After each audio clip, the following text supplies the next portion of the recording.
Welcome to the secret lab on Elas, Sadistic Pilgrim. We've got ourselves a blood artist out of the command zone. Finally, this is I'm super excited about this commander. If you don't know, if you haven't seen my channel, I love playing aristocrats, and to have an aristocrat commander out of the command zone in black-white and a 2-drop. This is wonderful. So let's go and start off with a commander. So we have Elas. That's going to be white and black, death touch. Whenever another creature enters the battlefield under your control, you gain 1 life. Then whenever another creature you control dies, each opponent loses 1 life.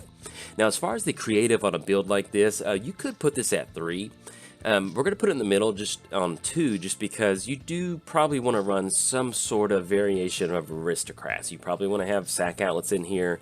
You want to have creatures that care about other creatures dying. And so as far as the creative side, you are going to have this kind of core theme to the deck that's going to be very similar to a lot of decks out there, but you can still get creative with that core package in your deck depending on what you want to go with.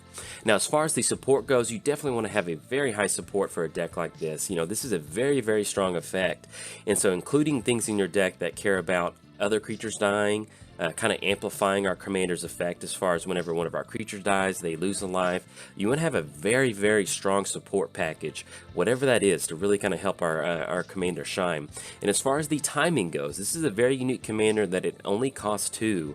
And once you get it down, you can really start to develop your board state. So one of the nice things about having a quick time commander where you want to get it down is that this is going to allow you to kind of help build your board state, and at the same time, if something happens to our commander, it goes back to the command zone, it only costs 2, so you can kind of dodge that. You're probably going to want to run lightning greaves and some other sort of protection in there, but you can also skip that because our commander only costs 2, so you're at least going to be able to kind of dodge that commander tax by being able to kind of get this down. But this is definitely an early and often commander.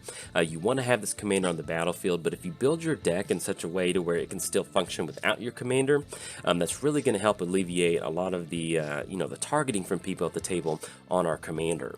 So we're going to start this video off with the core concept of reanimating aristocrats. So that's going to start with the sack outlet. So we have a card like Viscerous Seer, and then some sort of blood artist effect like our commander. So whenever I say blood artist effect, it's a creature dying and us getting some sort of life loss for our opponent. So that's going to be the core concept of aristocrats.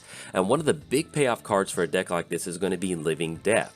Because what you're trying to do is slowly develop your board state, get a lot of creatures out there, start sacrificing your creatures with Viscerous Seer, and that's going to trigger our commander, and then with Living Death, that allows you to sacrifice all of your creatures, bring them back onto the battlefield, rinse and repeat.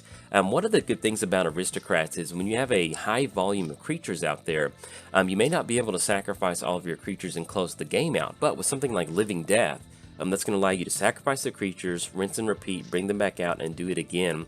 And if you have enough creatures out there with Living Death, that should allow you to drain the table with Blood Artist effects, which is one of the best ways to go. But yes, this is the core concept of an aristocrat deck, or how I like to play it. And that's going to start with a sack outlet, a Blood Artist effect, and something like Living Death to bring everybody back as you sacrifice your creatures over the course of a game. So now that we're talking about Blood Artist effects, there's a lot of different ways you can kind of really amplify our commander's effect. We actually have Blood Artists themselves.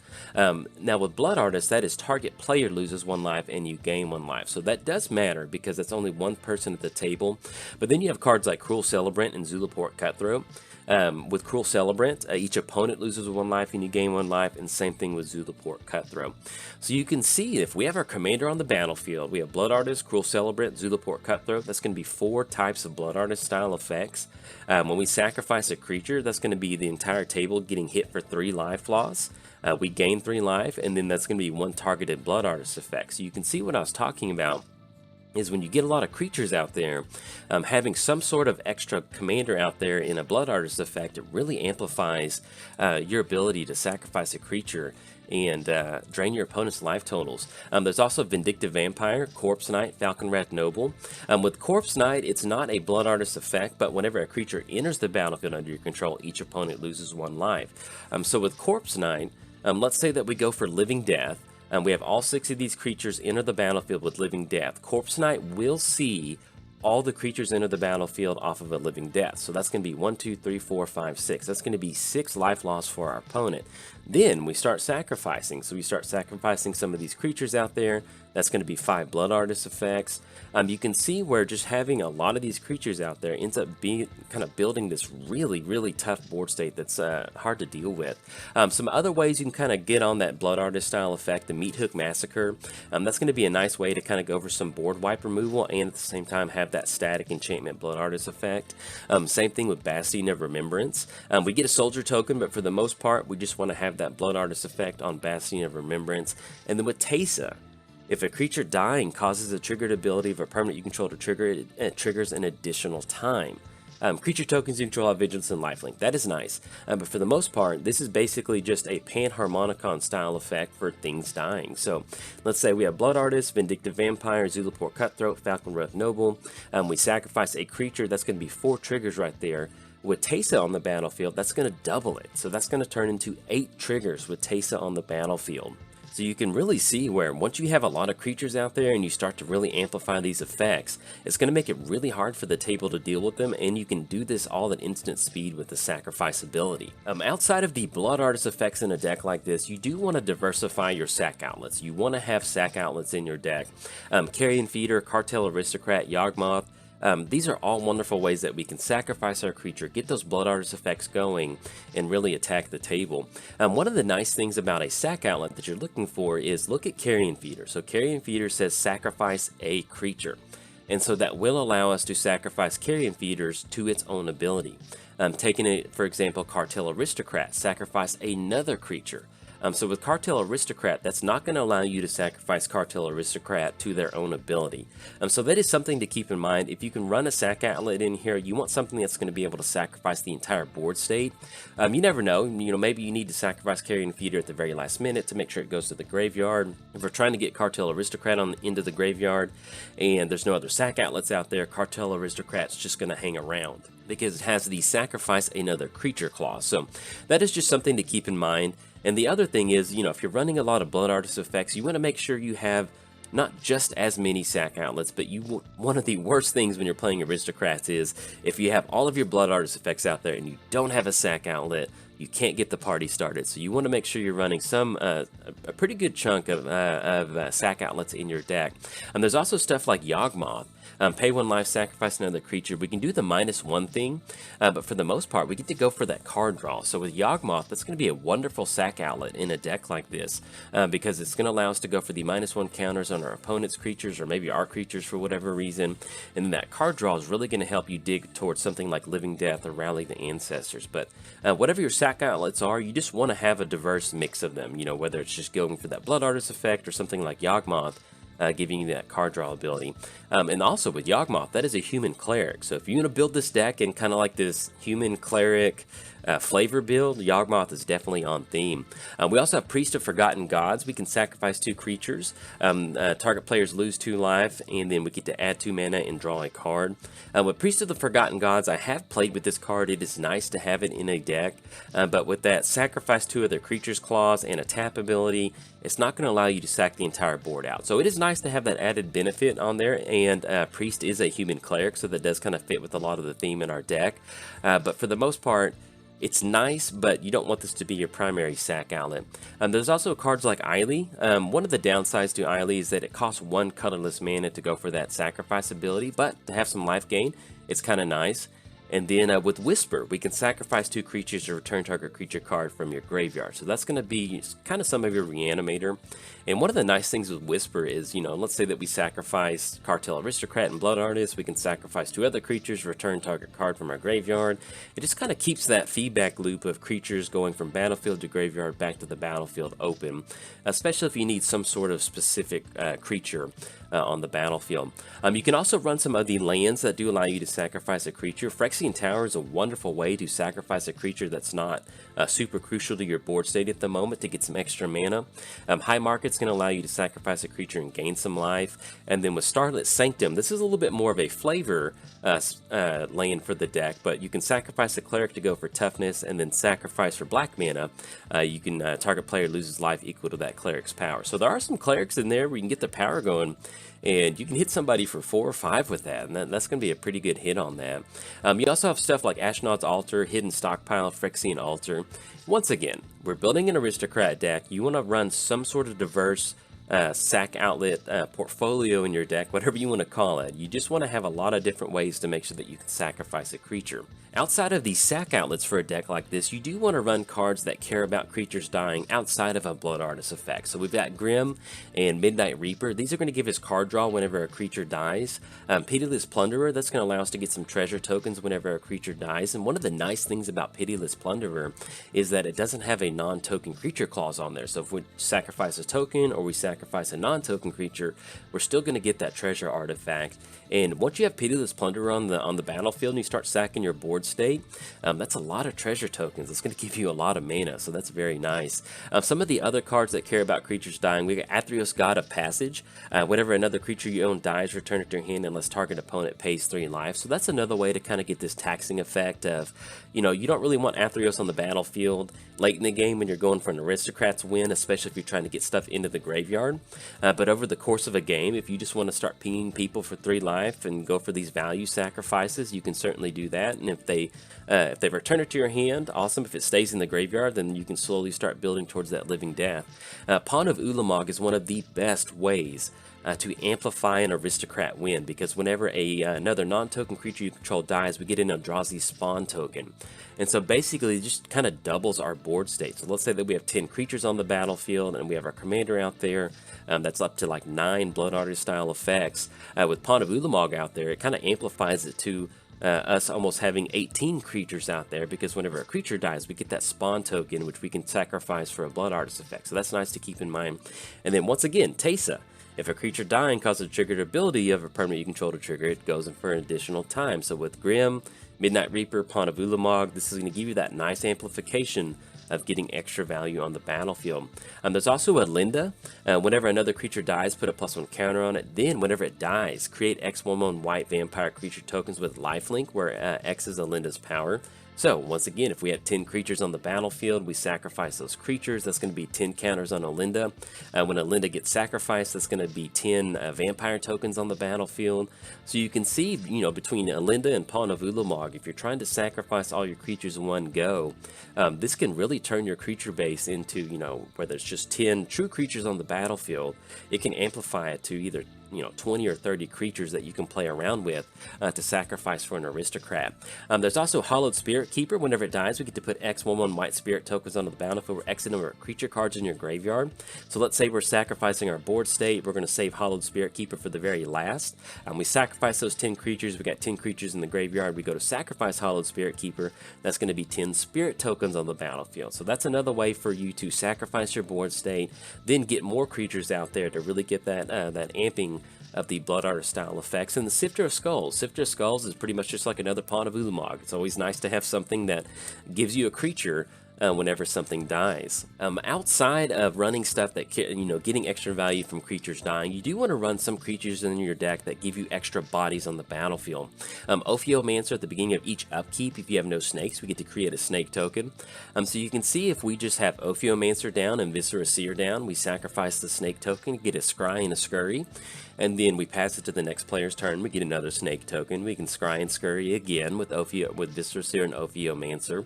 Having some sort of way to just get bodies on the battlefield is very nice. Autocrat is a wonderful way in a deck like this to have 4 creatures come into play. So when Autocrat enters the battlefield, we're going to get 3/0/1 Surf tokens. And so that's a wonderful way to, sacrifice Autocrat, sacrifice those tokens to get some Blood Artist effects. It's just nice to have 4 bodies tag along with Autocrat. And then with Woe Strider, we're going to get a 0/1 Goat token, which is always nice to have that happen. But for the main part with Woe Strider is we get that extra creature creation, but we also have a sack outlet built into Woe Strider, and sacrificing into the creature, get a Scry and a 1. And there's also some non-creature permanents that give you access to creatures. Rite of Belzenlock. For the first saga and the second saga, we're going to get 2/0/1 Black Cleric tokens, and if you're building a flavor build, it does matter having Cleric tokens out there. And then we get the Demon, which is always nice. It's a very flavorful thing with Rite of Belzenlock. And then we also have cards like, that's awesome. Get the Clerics out there, get a Demon out there, that's some fun. We got Tavesh, Doom of Fools. For the +2 ability, we get those Thrall token 0/1s onto the battlefield. You can see a lot of these creatures that create tokens in a deck like this that are not that powerful. The 0/1s or 1/1s. But the power of this deck is being able to sacrifice those creatures for 3 or 4 damage, and that's what really matters. So, but yeah, with Tavesh, we get the token creation, we get the +1 sacrifice another creature, we get to draw some cards. And then Savat's Will. If you control a commander, we get to choose both of them, but you can have our opponent sacrifice a creature. Then, for the last ability, exile all cards from opponent's graveyards, create X01 Thrall tokens, where X is the greatest power among creature cards exiled this way. Being able to pay 5 mana and get a bunch of Thrall tokens on the battlefield to sacrifice, that is a lot of fun. Outside of token creation, the other thing you do want to run is some sort of life gain package in your deck. So we have Soul Warden and Suture Priest. This is going to be, we're going to be able to gain a life whenever a creature enters the battlefield. And with Suture Priest, this does give us a very nice taxing effect on our opponent's creature. So whenever a creature enters the battlefield under an opponent's control, that player loses 1 life. So this is a way to get down Suture Priest early on. And then as your opponents get creatures out there, let's say they're playing a token deck, Suture Priest is going to put in a lot of work at chipping away at that opponent's life total. And we're also going to get some nice life gain as we get our creatures out there. You also have some unique life gain creatures in Karlov. Whenever you gain life, put 2+1 counters on Karlov. If you have any sort of life gain on the battlefield and you have Karlov, and especially if you have Soul Warden and Karlov on the battlefield, if you're just getting consistent life gain turn after turn, those 2+1 counters add up very quickly. It may seem like a lot to remove those 6 counters to exile a target creature, but I promise you, if you're getting down 2 or 3 creatures a turn, you're getting that life gain, you're going to have an active Karlov very soon. And having just 2 mana ability to just sort of exile creatures off the battlefield, that is a very, very strong effect. And so we have Soul Warden, Karlov, and Suture Priest. We're going to be able to have that life gain. Some of the other ways you can really kind of get that reverse taxing effect, so we're running stuff like Veto and Marauding Blight Priest. So whenever you gain life, each opponent loses that much life. So let's say that we have Soul Warden and Suture Priest on the battlefield, and then we go for Autocrat, which we covered not that long ago. So Autocrat enters the battlefield. That enters the battlefield, we gain a life from Soul Warden, and then with Veto, that's going to make them lose a life. Then those Surf tokens enter the battlefield, 3 of them, so we gain 3 life from Soul Warden. Then our opponent loses 3 life because we have Veto on the battlefield. Just like the Blood Artist effect, if we have Veto and Marauding out there, that's going to double that effect. And so you can see where you can build this core creature package that cares about creatures dying. You care about creatures entering the battlefield to gain life. You can also set it up to where when you gain life, they lose that life. And so it's really not that crazy that you can wipe an entire board state of players at 40 life without really ever swinging in between life gain and life loss and sacrificing creatures. You also have cards like Vizkopa Guildmage. For that last ability, that 3 mana activated ability, whenever you gain life this turn, each opponent loses that much life. It is an activated ability. It does cost 3 mana, but it stacks. And so if you're late in the game and you have a lot of mana and you're about to have a lot of creatures enter the battlefield, you can go for that activation as many times as you want. So you can kind of almost amplify the amount of effects out there like that. So, but yeah, you know, running a mix of these in there with your aristocrats, your sack outlets, and your blood artist effects, you can see where it's really going to chip away at your opponent's life total. Now, some of the utility creatures for a deck like this. We have Ranger Captain of Eos, Recruiter of the Guard, Ranger of Eos. Like I mentioned in this video, one of the worst things when you're playing aristocrats is not having a blood artist effect, or not having a sack outlet, or not having a when a creature dies, draw a card. And so the Rangers of Eos, these are going to allow you to search your library for these low converted mana cost creatures. And then with the Recruiter of the Guard, that's going to allow you to grab a creature with power with toughness 2 or less. And so one of the nice things about these 3 cards right here is they allow you to get a body on the battlefield that you can sacrifice to your aristocrats, and at the same time they find that missing puzzle piece, whether it's a sack outlet, blood artist effect, whatever that may be. They're going to allow you to find those cards out there.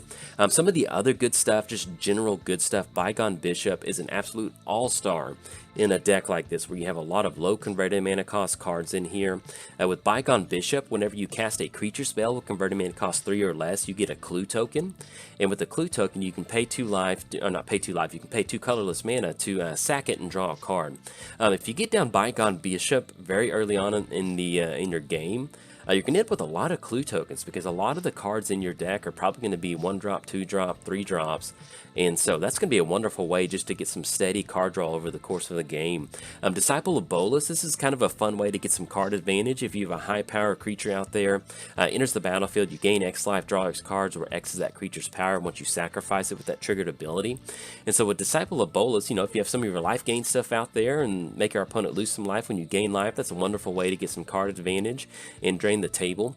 And then Mentor of Meek, whenever another creature with power 2 or less enters the battlefield, you can pay 1 if you do draw a card. So Bygone Bishop and Mentor of the Meek are going to be some of your core foundation pieces to having those utility cards that allow you to get some card advantage or some card draw over the course of the game.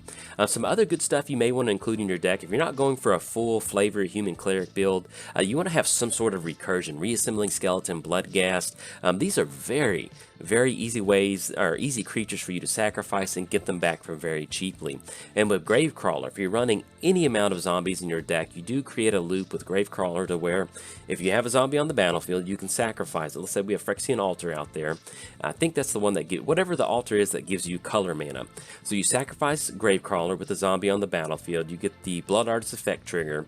With that black mana floating, you can recast Gravecrawler and just basically just rinse and repeat. So Gravecrawler is a wonderful way to get those repeated Blood Artist effects, especially if you have a way to sacrifice your creature and add color mana to that. So that's yeah, you can definitely set up some Gravecrawler loops, and it's kind of fun doing that. Gravecrawler is a really fun magic card. Now, moving on to ways to mass reanimate your entire board state. We talked about Living Death. You can see the amount of creatures that we've covered in this video. You can see if you have them on the board state, you sacrifice them all at once or over the course of the game. You want to be able to bring them back all at once to get a ton of triggers on the battlefield, whether it's the battlefield life gain and draining effects, or bringing back all your Blood Artist cards, whatever that may be. You want to have some sort of way to bring all of your creatures back out of the graveyard at once. So with Rally the Ancestors, this is one of the very best spells to kind of do that. You do have to have the X modal effect, but if you have a lot of 2-drop, 1-drops, 2-drop, 3-drops, it's not that hard for 5 instant mana to bring all your creatures back. Now they do get exiled at the beginning of the next upkeep, so that is something to keep in mind. But with Rally the Ancestors and with the sack outlet out there, as long as those creatures go back to the graveyard and they're not on the battlefield, you're good to go. You don't have to exile them. Living Death is one of the best ways to kind of go for the board flip at the table. If you've never cast Living Death, it's kind of weird. Basically what happens is all the creatures on the battlefield go to the graveyard, they don't die to my knowledge, and then everything in the graveyard goes back to the battlefield. So it's almost kind of like you're doing a Uno reverse card with Living Death. But one of the nice things about Living Death is you can use it to bring all of your creatures back on the battlefield, or you can just simply use it as a board wipe. Let's say your opponents out there have a lot of stuff out there, a lot of creatures out there. You go for Living Death to swap graveyards out there, and there you go. You're good. You have an entire board state developed because you've been developing your graveyard. And there's also a new card they've released, Ascend. Return all creature and planeswalker cards with mana value X or less from your graveyard to the battlefield. So that's another way for you to get that mass recursion out of the graveyard. But whatever it is, you don't have to run all 3 of these in there, but I would highly recommend Rally the Ancestors and Living Death.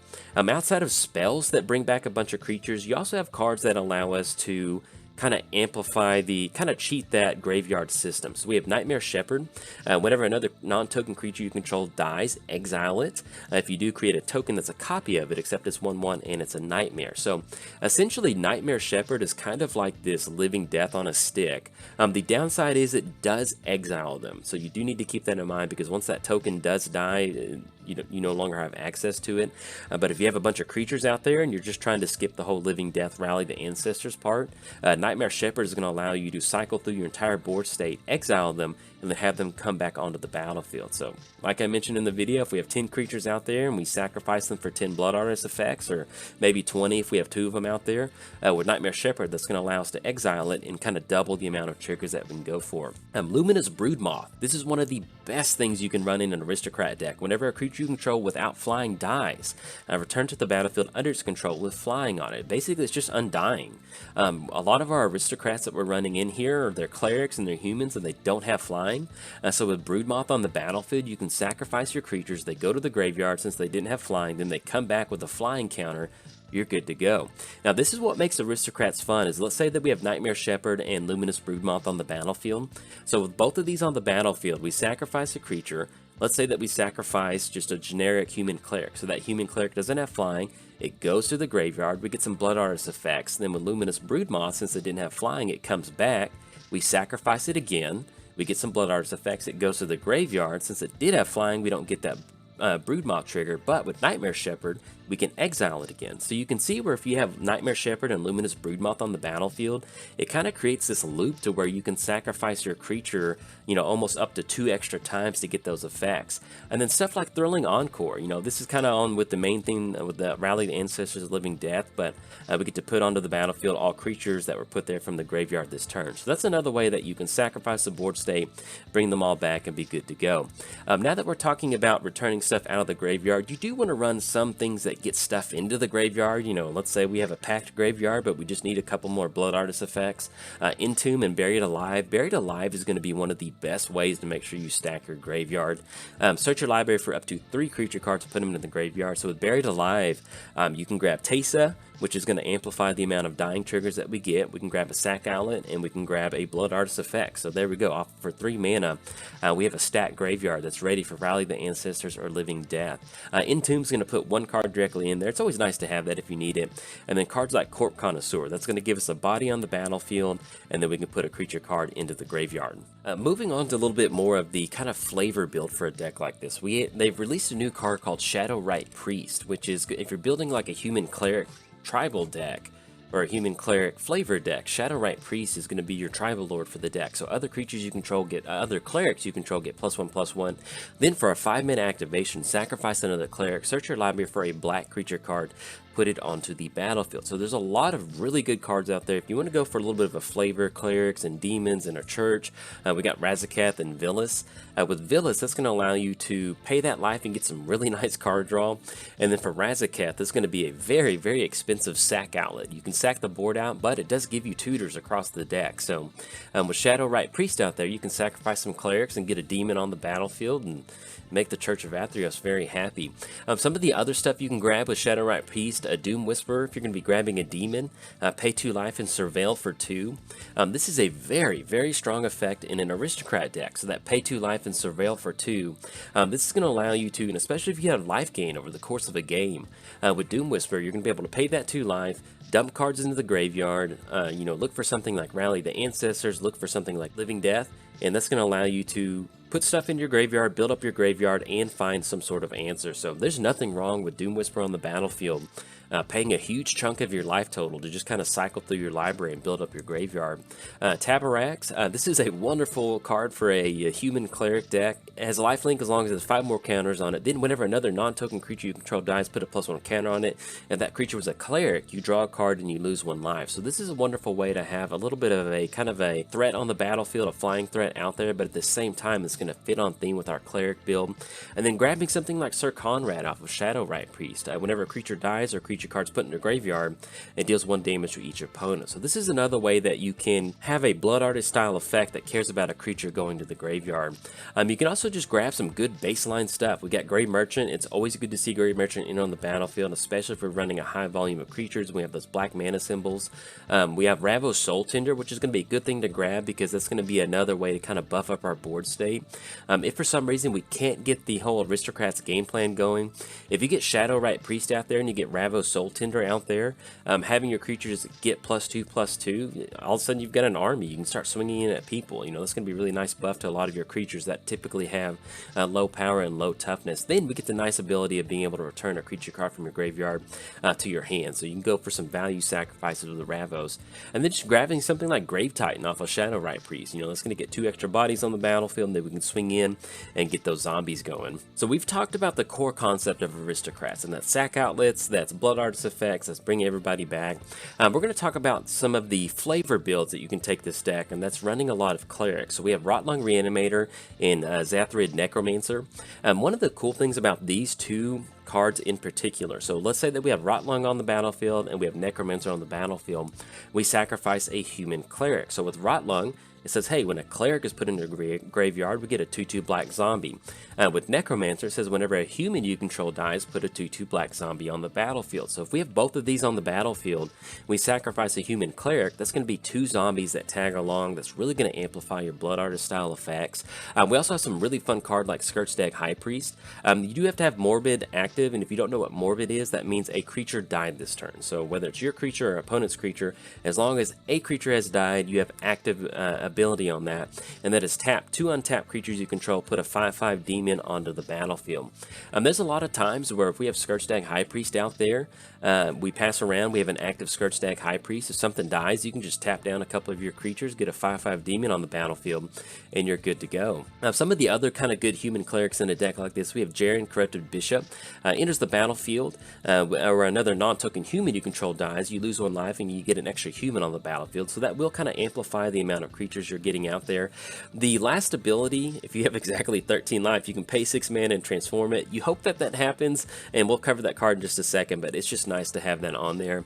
There's also Priest of the Bloodright. It's a human cleric, and we get a 5/5 demon whenever it enters the battlefield, and we're playing an aristocrat deck, so we can go for Priest of the Bloodright, get a human cleric on the battlefield, we get that 5/5 demon, and then we can sacrifice Priest of the Bloodright before that upkeep trigger of losing 2 life. You can see if we have Rotlung and Necromancer on the battlefield, we go for Priest of the Bloodright.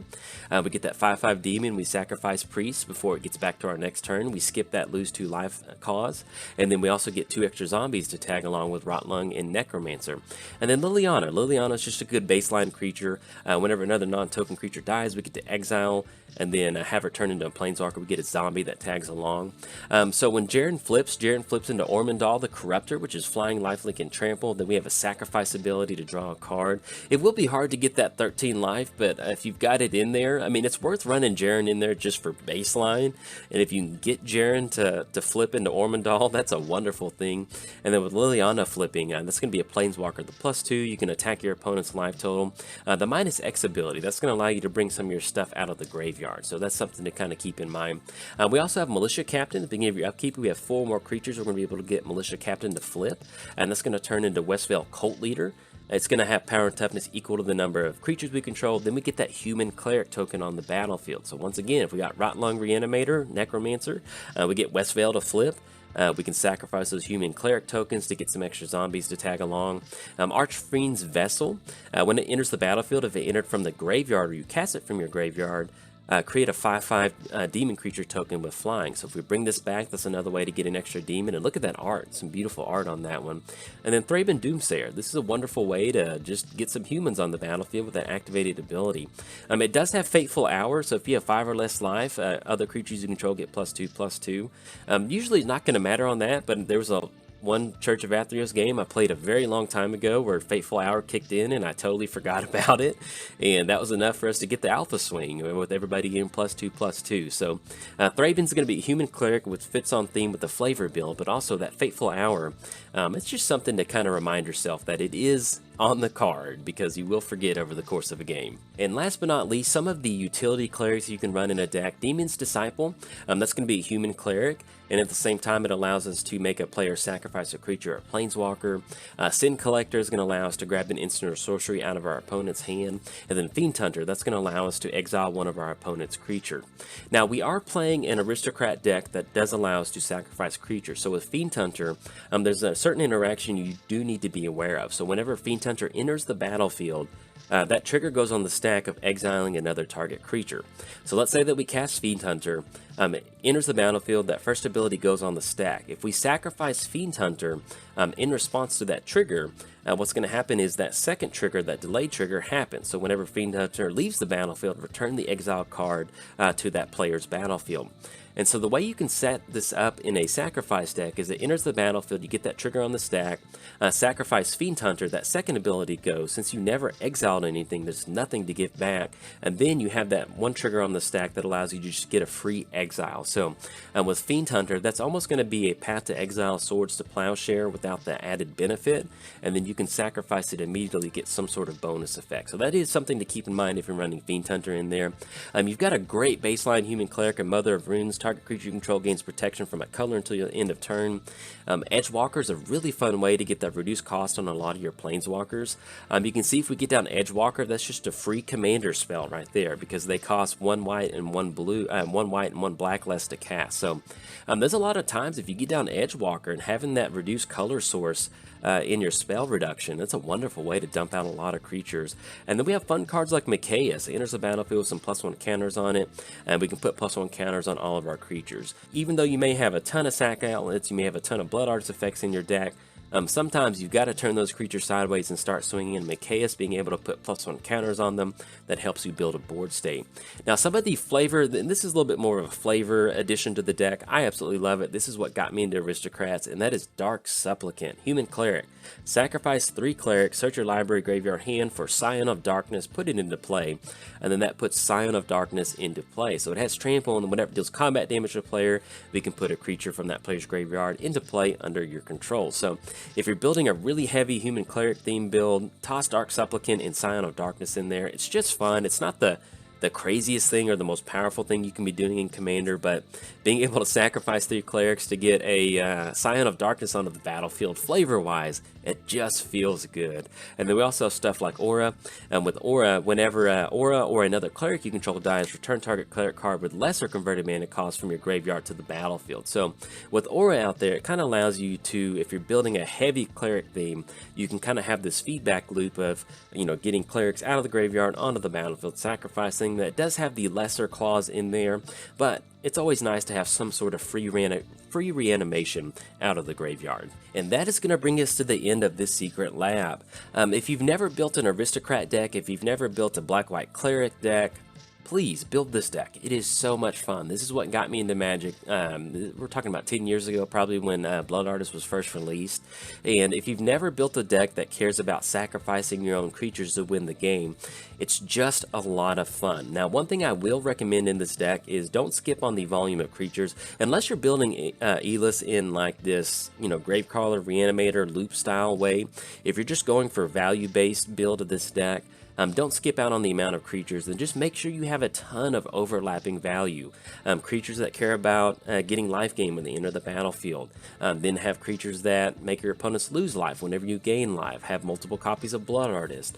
Have probably 4 or 5 sack outlets in the deck. You know, once you end up building this kind of value snowball machine, it's really, really hard for your opponents to stop it. And one of the nice things about Aristocrats is that this is all at instant speed when you can go for these sacrifices. So if opponent's going to go for some spot removal, with that spot removal on the stack, you can go start sacrificing all your creatures. If your opponent pops a graveyard piece to exile your graveyard, you can start sacrificing and bringing stuff back out with Rally the Ancestors.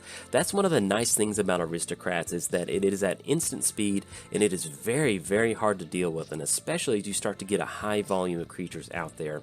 If you want to kind of see some of this Aristocrats gameplay in action, check out the Church of Athreos. Type in Church of Athreos Jolt into YouTube, and you'll be able to see, I've been playing this deck for a very long time, and you'll be able to see kind of what's possible as far as, you know, going for this Aristocrat style game plan. But it's a lot of fun, and I do recommend kind of getting some Goldfish games in. You know, grab a lot of your creatures all entering the battlefield at the same time, seeing how that stack interacts, and kind of doing the Aristocrat math in your head. But that is going to be it for the video. If you're looking for gameplay of this commander will definitely have some gameplay coming out very soon as I get the deck built. But that is going to be it for the video. In fact, if you enjoyed it, like and subscribe, and happy sacrificing.